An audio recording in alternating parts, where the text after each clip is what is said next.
What would you say are your biggest strengths as a leader? This is a good one. I haven't thought about this in a little bit. I am very positive. I'm very optimistic. I always see solutions. So if there are problems presented, the first thing I'm doing is solutioning. How are we going to overcome this problem? How are we going to?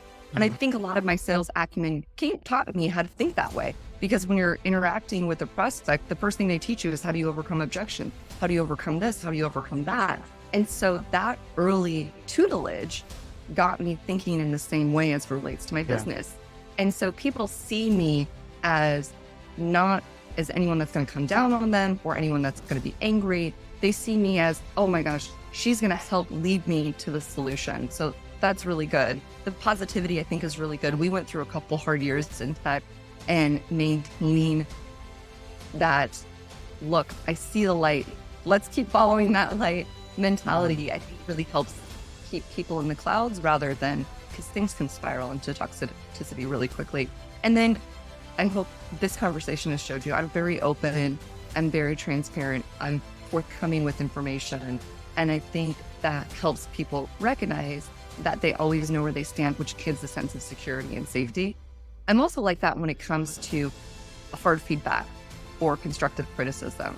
I can't sit with something that bothers me. I have to share it with the person right away, because if I sit with it, then I'm staying up all night and I'm bothered by it all night. And I've learned early on that I need to address something that is not ideal very quickly rather than holding it in. Yeah. And are there any dark sides to these trends that leads to some kind of pressure? And then how do you deal with that? As the company has gotten bigger, one of the downsides is because I'm friendly and welcoming and vulnerable, there has been a problem with separating the fact that I'm still the CEO and I'm still the boss. And sometimes I have to, unfortunately, remind people, and that's not a really fun conversation for me to have because it feels very much like I'm the boss, listen to me. But there is a certain respect that the role requires. And there is a certain ultimate say that has to happen in order for the business to function. And so by being this approachable and this friendly, it can sometimes blur that line. So you have to be more decisive, or you have to be open that you have that decisiveness, and everybody needs to understand that. Right? Exactly. Exactly. I can give you a perfect example.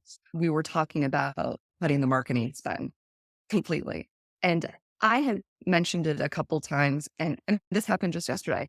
And our head of marketing was talking about the marketing spend that we were going to do for the next 2 weeks. And I had to get on a call with her, and I said, hey, it wasn't an option.